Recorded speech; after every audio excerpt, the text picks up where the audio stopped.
Just like having relevant and accurate information is necessary to make sound hiring and lending decisions, being engaged in our community is important. DataFax is proud to support the positives and be a sponsor of the Spark.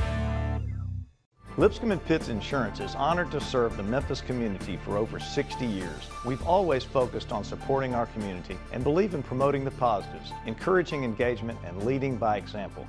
Lipscomb & Pitts Insurance is proud to be a presenting sponsor of the Spark.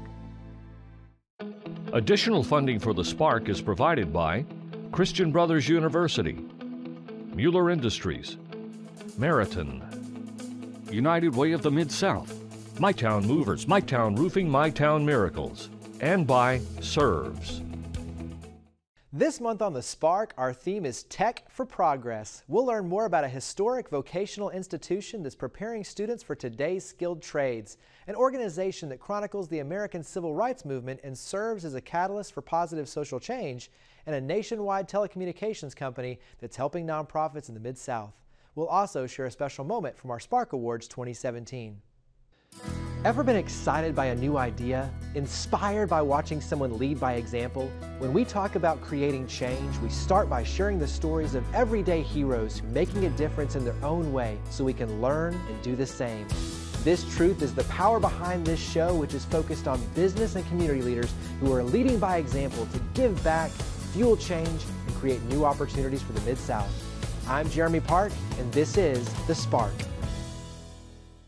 They're one of our country's oldest vocational institutions, training students for the skilled trades for success. We're here with the president of Moore Tech, Skip Redmond.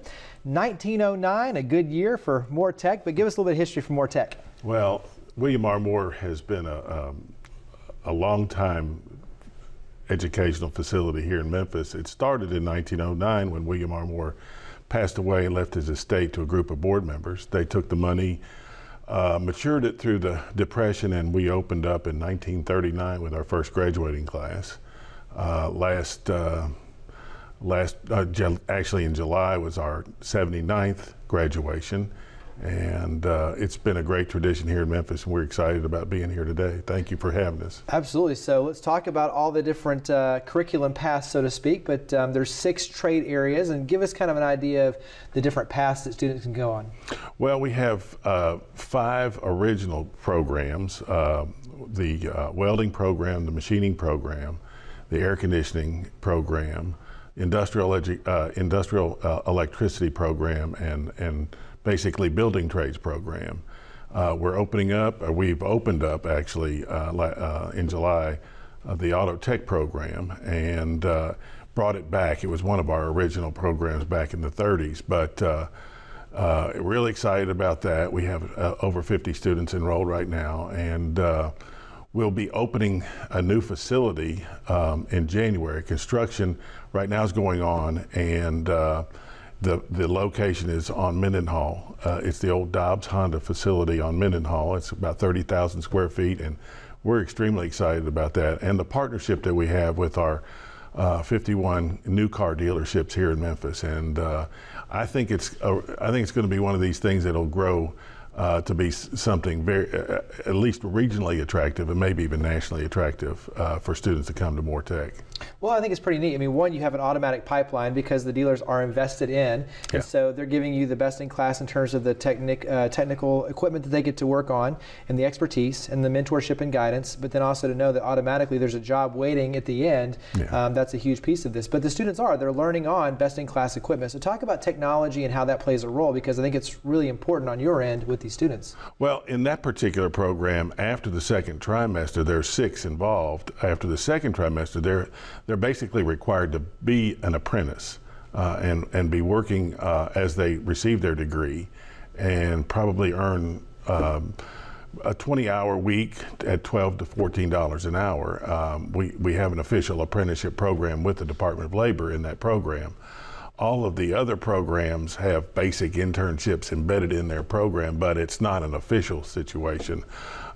Most of our machining students are working at one of the medical device companies. Our welders are welding part-time. Building trades folks, HVAC people, they're working with Conway and all the other, air conditioning companies here in Memphis. But We've focused over the last 5 years in bringing up our equipment and our technology. We've invested over $8 million alone in technical implementation, particularly in the machining and welding programs. And then share the success rates, because I mean, when you talk about placement and graduation, I mean, you guys have had over 90% and in some cases 100% placement. Right, in most of our programs we have 100% placement. Our overall placement rate is 97%. Our graduation rate's around 70%, so if you get a job, I mean, if you come to Moortec and graduate, you're guaranteed a job. So we're excited about that, and that's been the case for the last 5 years. And then talk about scholarships and how everything is funded, because I think that's another important element of this. Students that come to Moortec can apply for FAFSA funds, which is Pell funds, and they receive federal aid there. They can also apply for workforce investment funds. We have a Moortec scholarship. And the thing that we really need is to be a part of the Tennessee Promise and the Wilder NAFE Reconnect program. We do not receive state funds per se, but we're hoping that will come to future. But most of our we do not have a student loan program, so all of our graduates graduate without a student debt. That's a nice thing, is graduate debt-free. But talk about what the average cost is. It's about, what, $2,000 or $6,000 for the year total? Yeah, typically it's around $6,000, depending on what kind of program you're in, because there are additional fees in welding and machining. If you want to get an associate degree, there's an additional cost there, about $1,500. Now, the auto tech programs are running at about $3,500 a trimester, which runs about $21,000. But when you compare that to the for-profit schools that most of our dealers have been getting students from out of Nashville or Chicago or St. Louis or Dallas, those tuitions are up around $40,000, $45,000, not including the cost of living. So it's a great deal to be here. Well, and the last thing is I want to touch on the fact of when you talk about this career path, these are very lucrative job opportunities. When you get the training, the expertise, in many cases, this is something that you can go off and open your own store, go into management. I mean, the sky is the future, but these are great high-paying job opportunities that they're getting the basis for the foundation for success. So share a little bit just in terms of the track record for these students. Right. In industrial electricity, that's usually our highest-paying program. They're making out of the gate $25, $27 an hour. We've had graduates get $35 an hour offer out of college. The welding and building trades programs around $18, $19 starting fees, starting rates, and then air conditioning and the machining programs around $20 to $22. Now that's just a start. The folks that graduate from Moortec, some of them end up owning their own companies. One of our board members, Tom Wack, owns DeSoto Electric, and he's a graduate of 1966. So great success. There's tons of great success stories there. One thing I would like to share with you about funding and student enrollment is that we're one of 44 colleges in the country that allow high school students to access their Pell funds, to enroll in dual enrollment classes where they would receive high school credit and college credit at the same time. And we're trying to get that message out. So Mom and Dad, if you're interested in your son or daughter getting a vocational technical degree and you want to start it early, I would check into Moortec. Well, that's a great transition to website, social media, phone number. Where do we go? Well, moortec.org, and you call us 901-726-1977, and we have a Facebook page and a Twitter account and all that. I'm not that social media savvy, but anyway, we have our admissions counselor is Justin Benjamin, and he'd be happy to talk to you or anybody else on staff would. So, well, Skip, greatly appreciate all you do and for coming on the show. Thank you very much. Thank you. Appreciate you having me.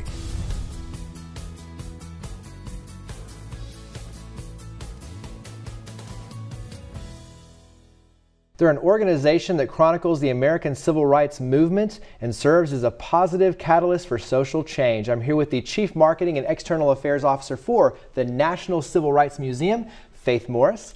And National Civil Rights Museum, obviously an icon not only here in the Mid-South, but around our nation and world. So let's start with a little bit of history for the museum and the organization.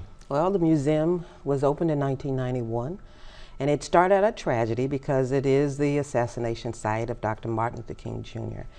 But early on, it was intended to be more than a monument, a memorial. It really was intended to chronicle the civil rights movement. And over the past, 28 years, we have really been working to make sure that we really do that in the best way, considering all the different audiences, the diversity of the audiences, and especially our young people who come in droves to understand better what this history is. It's a linear experience. In 2014, and it's always been a linear experience, but in 2014, we did a major renovation so that we could add more technology, more immersion. You can get right next to the elements of the exhibits and really understand better. Take us a little bit further, because I think, when you walk in, you're really greeted by this very large wall. Yes. And so let's start there, but give us a little bit of a taste test, if you will, because to your point, you go through this journey, and you get to feel it, you're immersed in it. Right. But give us some of your favorites and kind of walk us through a little bit. If you've ever been to the museum and you come back, and I always see if you haven't been since 2014, you haven't been. Right. You haven't been, because it's like a whole new experience. Right, it is a new experience. But we had to keep some iconic elements. We had to keep the Montgomery bus that has Rosa Parks on there and the bus driver screaming to you, get in the back, or get off. And where our visitors could go and sit down right next to, if you ever look at some of our social media posts, that's one of the ones you see so much with them, right next to Rosa. But also, new element there was, and it's why they walked, because this was a women's movement. This was one of the most successful women's movements that happened in Montgomery in the 50s. And the bus is something that folks come to see, but it's in a new element with these statues of these women because they refuse to ride the bus. MLK 50, I mean, obviously the 50th anniversary of the assassination, but using it as this launch pad, especially for youth, to drive this movement. Talk about MLK 50 in that context especially. MLK 50, and that's the 50th anniversary of Dr. King's assassination. The actual day was April 4th, 2018, but we spent from April 4th, 2017 to April 4th, 2018, and now we're going through the end of the year because it's important to just dedicate 2018 to this important topic, this important milestone. And talking about technology too, though, because I want you you got technology obviously heavily used throughout the museum. Right. You're talking about social media and activating there. So I think technology, media, all this kind of comes together to really help and leverage what you're doing as well. In the museum, you see that there are smart boards so that you can go and you can see, say in the lunch counter exhibit, you can go in and see where there were these public demonstrations all over the country of what people did, in Seattle and Hawaii and all over places where you didn't think that there were things. Folks always think that stuff was going on in the South. They were all over. There was plenty in the West, in the East, North, and of course the South. And so you get to see the story, and you get to play a little bit while you're learning. You go from the lunch counter, and then there's acts of courage, and they're throughout the museum where you can pick up a little telephone receiver and hear the history maker telling their story, talking about what they did, talking about how tough it was, or the successes that they had, or the troubles, the defeats that they had. And it's an opportunity to hear the storytelling from the history makers, which is really important. Us telling as a third party is one thing, but being able to feel a little closer to those that were in the movement as encouragement for those who are in the movement, are looking at the movement as an opportunity to make a difference. So how can we follow the conversation? How can we stay engaged? Where do we go? Mention the website. How do we be a part of what you're doing? CivilRightsMuseum.org is a great place to be. MLK50.civilrightsmuseum.org is a great place to be. We try to put as much on there of who we are and what we're doing and allowing you to participate, come if you can. We're doing a lot of live streaming because folks all over do want to be here, even if they're not physically here. The Freedom Award is our signature program. It's a fundraiser, but it's more than a fundraiser. It's where we recognize outstanding men and women who have contributed greatly to civil and human rights. There's very few people that have done anything, and this is since 1991, in civil and human rights that we have not recognized and celebrated and shared their stories as inspiration for all of us to do more, do better. See how important it is to get involved. Well, I greatly appreciate all you do and for coming on the show and sharing, so thank you, Faith. Thank you. Thank you.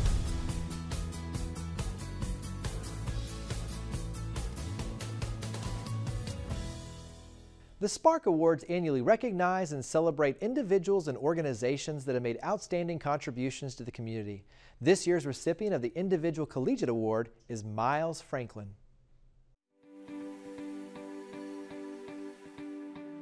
I'm Miles Franklin. I'm a graduate of Central High School and I'm a freshman at George Washington University. Over the last year, I've started a program called Resume, and I work with various nonprofits and other groups throughout Memphis, Tennessee, and throughout the country. I've been a bridge builder since the 10th grade, and during the senior year Bridges Summer Camp, Light Memphis looks for students to bring into the program. So at the summer camp, I applied for Light Memphis, and I was accepted into the Light Memphis program in August. With Light Memphis, you're supposed to come up with an idea that can change the city and change the world at the same time. So originally, Resume was supposed to be an internship program that just helped students get some type of professional experience. However, I realized that idea wasn't feasible at the time, so I pivoted, and in October, Resume started coming into fruition, and then in December, Resume had its first workshop. So far, there have been about 8 workshops, and we've reached out to nearly 200 students so far.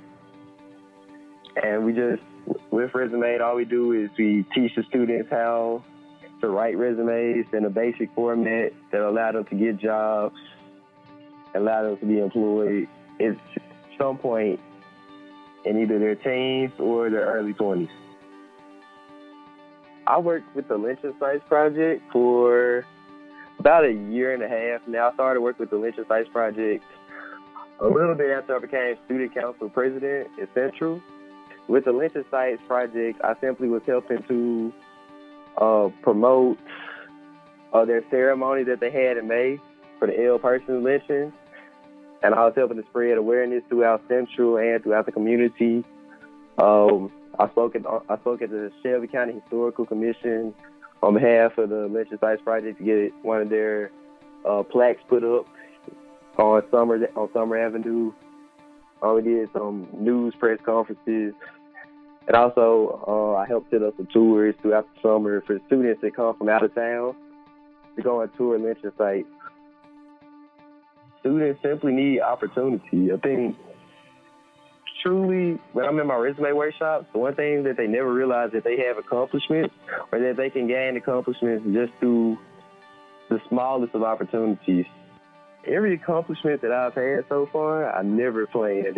Everything came along just gradually. It's just, if someone would have asked me a year or a year and a half ago, did I think I would be in the position I am now? I would have never thought that.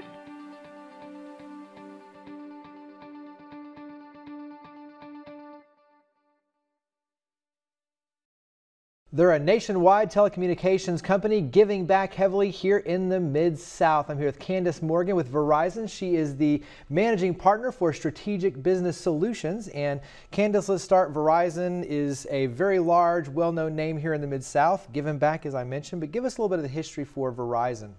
So the history of Verizon, we started as one company in the year 2000 where several telecom communication companies came together. As far as the history here in the Mid-South, as you mentioned, I'm a local native here, so anything that we can do to give back in our community, that's been my mission and my goal, and to just really help gain that market share here locally so people know who we are. And so let's start with some buzzwords and let's have some fun with this. So let's start with 5G. I mean, that's crazy, but tell us what 5G means. You've heard 4G, LTE, all these acronyms, but 5G, that's pretty cool. Okay, so it's different than any other G's that you've heard in the past, and seriously, it's about two things: bandwidth and latency. Now, what does that mean? So bandwidth is really the capacity, how much can something hold. So the pipe. So all of these data connections that we have, not just in people, but in devices on the network. So 5G is going to be able to help with that overall bandwidth and the capacity that you'll see. The latency is the cool part. We're talking speeds in the blink of an eye, a millisecond. That's where the latency will come in. So the end-to-end is, the delivery is, I mean, it's phenomenal. It is so impressive, Jeremy. I'm telling you, I'm so excited about it. We're going to be able to solve business problems that people don't even know exist today. So you think about AI, robotics, self-driving cars, that's where 5G will play.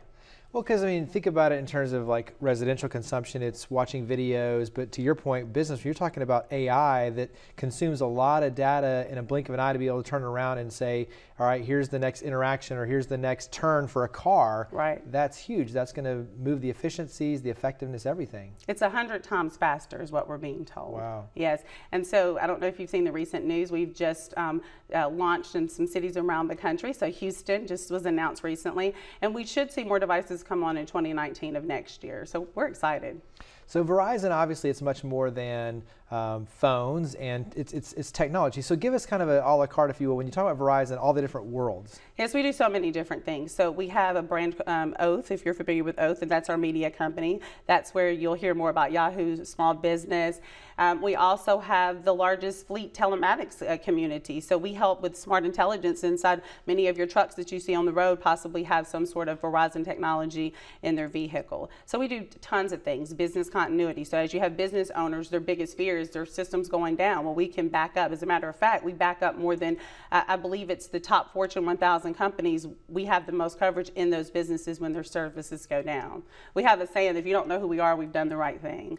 So talk about, on your end, keeping ahead of that, because I mean, obviously you're in the telecommunications, in the technology. This is your life every single day, and as you mentioned, it's rapidly evolving. So talk about the ability for Verizon to stay ahead of the game, and what are some of the things that you're looking at trend-wise? And I mean, obviously 5G is a piece of that, but where are we headed with all this? Well, the big one, of course, is through our Verizon Innovative Learning Schools. And this is a big deal. And where we don't have any in Memphis just yet, we're seeing this STEM is extremely, right now, at the top of the mind of every educator. So what we've done is we've gone into several schools across the country. A free tablet goes in the hand of every student and in the hand of the teachers. And then they work back with one of our partners, Digital Promise, to go in and then educate the teachers on what that STEM process looks like. And that's a big deal for us.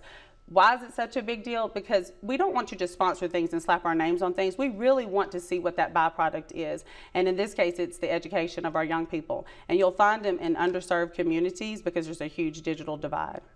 And I know that National Civil Rights Museum, a big part of that locally. So talk about technology and tie it to the Mid-South here with National Civil Rights Museum. Yeah, so as in April, we powered the MLK 50, which was a big deal for us. We work really closely with them. And if you haven't done a tour lately, then when you go in, you'll see that technology is embedded throughout, whether it's in the form of a tablet or back to that backup, what I was talking about earlier, if something were to go down and you know, it could be something, just a blackout. We never know what can happen. Then they have things in place that will help the center run, the museum run. Talk about other ways. I mean, education obviously is near and dear, and obviously, as you mentioned, that's a big part of where you're headed with Verizon overall. What are some other nonprofits here that are near and dear to your heart, and how you're using them to kind of power the good with Verizon? So a new one recently that we're starting to work with is Dress for Success. I've worked with the Memphis Area's Women's Council, and then of course the YMCA. We just did a bike donation with the YMCA and here in Houston, and so I'm looking to do some things like that here in Memphis. But I've worked closely with those organizations. Any organization where there's a need, especially when it comes to the digital transformation, then we'd like to be a part of it. Talk about the importance from Verizon's standpoint of, yes, being national, but local in terms of focus. That is important to me because we hear nationally that we're about to embark upon the fourth industrial revolution. But here locally, I have what we call brand ambassadors. So the people on my team, they're out in the community every day making sure that we keep people connected. The reality is every person has a cell phone in their hand or a tablet. We want to make sure, because as I always say, a device is only as good as the network that it's on. We want to make sure that if it's the soccer mom that needs to get in contact with the coach or to pick up a child, that she can do that. But if it's the business owner that needs to call a customer back, we want to be there. And we want for people to understand we're here locally for you. It makes us proud to be a part of this community and the things that we can do. And we're excited about what tech can do in that play. Absolutely. So talk about where we can go to learn more, website, social media. How do we reach out locally, especially for business owners? How do they connect in? Candace Morgan, Candace.Morgan@VerizonWireless.com. You can reach me and anyone on my team. Of course, you can visit VerizonWireless.com to look at our company overall, but I'm here locally, and then I can connect you with any person on my team. Well, Candace, I greatly appreciate all you do here in the Mid-South and for coming on the show. Thank you. Thank you, Dan.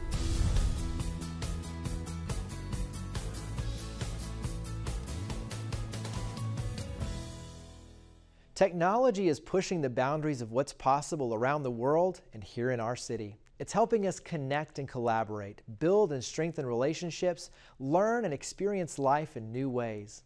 Organizations like the National Civil Rights Museum are using technology to teach and tell stories, to evoke emotion, empower, and help bring about social change. Technology also has become the foundation for new jobs and new skill sets. And schools like MoreTech are helping to train students in trades like automotive service technology and machining technology, so they'll have success in life and fill the job openings of our local employers. Then companies like Verizon are not only providing us with the service and means to leverage technology personally and professionally, but they're helping our local nonprofits become more successful as well. When we use technology for good, technology can create great progress for our city. Thank you for watching The Spark. To learn more about each of the guests, to watch past episodes, and to share your stories of others leading by example, visit WKNO.org and click on the link for The Spark. We look forward to seeing you next month, and we hope that you'll join with us in creating a spark for the Mid-South. Just like having relevant and accurate information is necessary to make sound hiring and lending decisions, being engaged in our community is important. DataFax is proud to support the positives and be a sponsor of The Spark. Lipscomb & Pitts Insurance is honored to serve the Memphis community for over 60 years. We've always focused on supporting our community and believe in promoting the positives, encouraging engagement, and leading by example. Lipscomb & Pitts Insurance is proud to be a presenting sponsor of The Spark.